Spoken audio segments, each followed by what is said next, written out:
साथियों, आपका हमारे यूट्यूब चैनल पर हार्दिक अभिनंदन है। आज हम मध्य प्रदेश जनसंपर्क विभाग द्वारा पूछे गए प्रश्नों के बारे में चर्चा करेंगे। साथियों, इस बार का विषय है भारत का भौतिक भूगोल।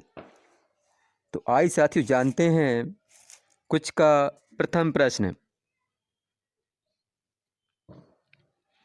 प्रथम प्रश्न है, कौन सा राज्य भारत का सबसे बड़ा बॉक्साइट का उत्पादक है? कौन सा राज्य भारत का सबसे बड़ा बॉक्साइट का उत्पादक है? Option A Gujarat, option B Rajasthan, option C Odisha, option D Madhya Pradesh. साथियों, इस प्रश्न का सही उत्तर है ऑप्शन सी ओडिशा। उड़ीसा भारत का सबसे बड़ा बॉक्साइट उत्पादक राज्य है। यह भारत का आधे से अधिक बॉक्साइट उत्पादित करता है। साथियों, कुछ का दूसरा प्रश्न है, निम्नलिखित में से कौन भारत के उत्तरी सीमाओं को परिभाषित करता है? निम्नलिखित में से कौन भारत के उत्तरी सीमाओं को परिभाषित करता है? ऑप्शन ए ग्रेट हिमालय पर्वत श्रृंखला, option B Aravalli range, option C Karakoram range, option D Satpura range. साथियों, इस प्रश्न का सही उत्तर है ऑप्शन ए ग्रेट हिमालय पर्वत श्रृंखला। साथियों, ग्रेट हिमालय को उच्च हिमालय या महान हिमालय श्रृंखला भी कहा जाता है, जो हिमालय पर्वत श्रृंखला के उच्चतम और उत्तरी भाग में स्थित है। साथियों, कुछ का तीसरा प्रश्न है, इंदिरा पॉइंट पानी के नीचे कब डूबा था? इंदिरा पॉइंट पानी के नीचे कब डूबा था? Option A 2005, option B 2004, option C 2007, option D 2002। साथियों, इस प्रश्न का सही उत्तर है ऑप्शन बी वर्ष 2004।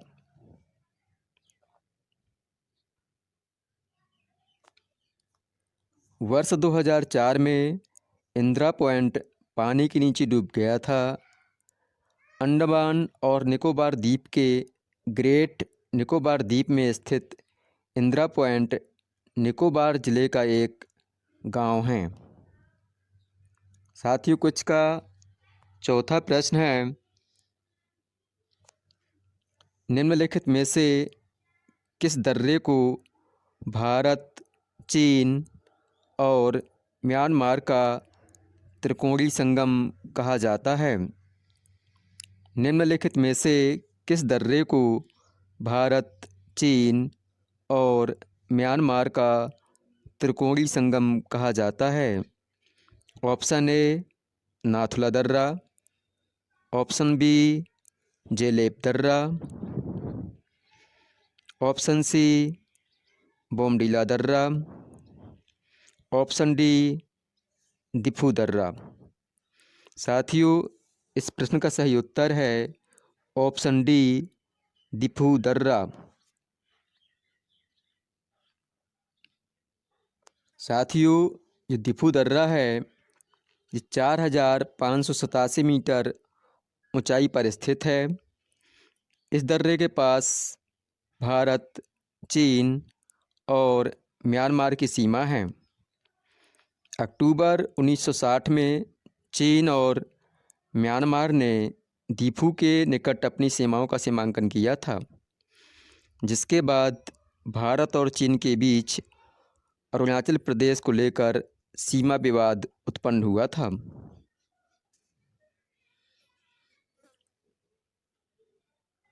साथियों, कुछ का 5वां प्रश्न है, तिब्बत में किस नदी को यारलुंग संगपो नाम से जाना जाता है? तिब्बत में किस नदी को यारलुंग संगपो नाम से जाना जाता है? ऑप्शन ए सिंधु नदी, ऑप्शन बी यमुना नदी, ऑप्शन सी गंगा नदी, ऑप्शन डी ब्रह्मपुत्र नदी। साथियों, इस प्रश्न का सही उत्तर है ऑप्शन डी ब्रह्मपुत्र नदी।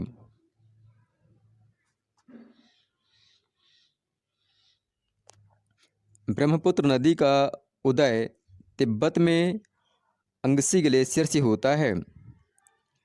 ब्रह्मपुत्र को तिब्बत में यारलुंग संगपो कहा जाता है।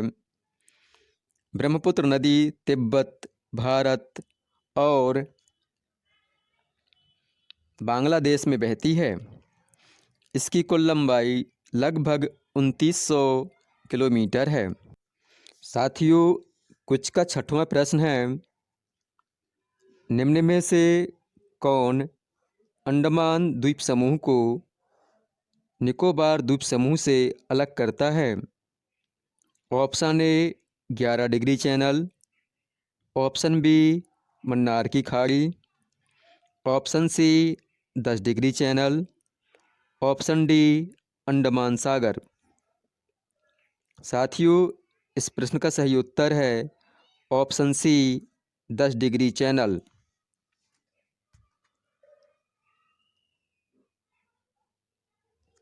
साथियों, 10 डिग्री जल संधि भारत के अंडमान व निकोबार द्वीप समूह में छोटे अंडमान द्वीप को कार निकोबार द्वीप से अलग करने वाली जल संधि है,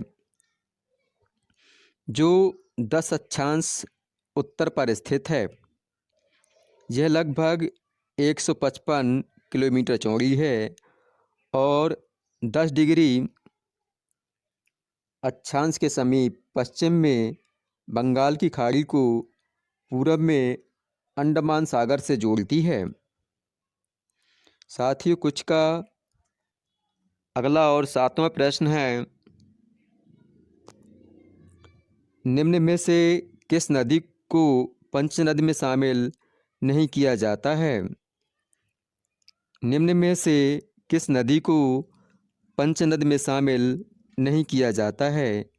option A Ravi, option B Sindhu, option C Chenab, option D Jhelum. साथियों, इस प्रश्न का सही उत्तर है ऑप्शन बी सिंधु। पंचनद में ये 5 नदियां हैं, झेलम, चेनाब, रावी, ब्यास और सतलुज। सिंधु इनमें शामिल नहीं है। साथियों, कुछ का 8वां प्रश्न है, भारत के दक्षिण के पठार पर बेसाल्ट निर्मित लावा शैलों का निर्माण हुआ है। भारत के दक्कन के पठार पर बेसाल्ट निर्मित लावा शैलों का निर्माण हुआ है। ऑप्शन ए क्रेटेशियस युग में, ऑप्शन बी प्लेस्टोसीन युग में, ऑप्शन सी कार्बोनिफेरस युग में, ऑप्शन डी मायोसीन युग में। साथियों, इस प्रश्न का सही उत्तर है ऑप्शन ए क्रेटेशियस युग में।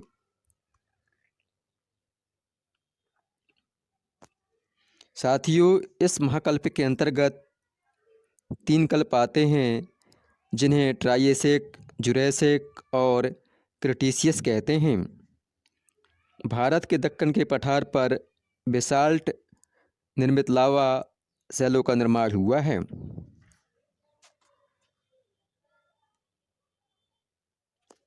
साथियों, कुछ का 9वां प्रश्न है, भारत के भूभाग का कुल क्षेत्रफल कितना है? भारत के भूभाग का कुल क्षेत्रफल कितना है? ऑप्शन ए 32,87,263 वर्ग किलोमीटर। ऑप्शन बी 30,87,263 वर्ग किलोमीटर। ऑप्शन सी 31,87,263 वर्ग किलोमीटर। ऑप्शन डी 32,87,363 वर्ग किलोमीटर। साथियों, इस प्रश्न का सही उत्तर है ऑप्शन ए 32,87,263 वर्ग किलोमीटर।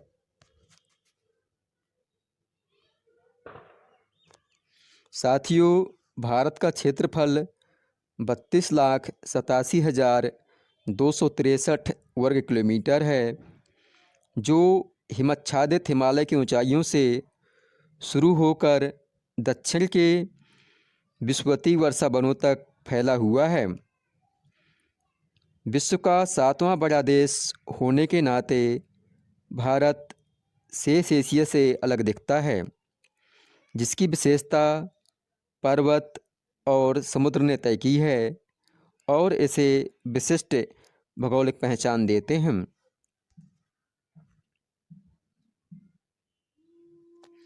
साथियों, कुछ का 10वां और अंतिम प्रश्न है, निम्न में से कौन विश्व के सर्वाधिक प्राचीन पर्वतों में से एक है? निम्न में से कौन विश्व के प्राचीन पर्वतों में से एक है? Option A Himalaya. Option B Satpura पर्वत। ऑप्शन सी अरावली पर्वत। ऑप्शन डी मसूरी पर्वत। साथियों, इस प्रश्न का सही उत्तर है ऑप्शन सी अरावली पर्वत।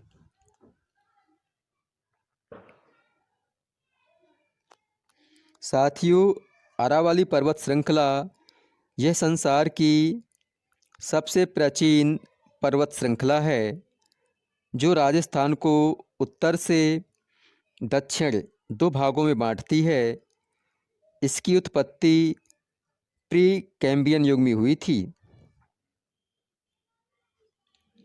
साथियों, आपको हमारा वीडियो ठीक लगा हो तो चैनल को सब्सक्राइब करें, वीडियो को लाइक करें और अपने दोस्तों के बीच शेयर करें। धन्यवाद।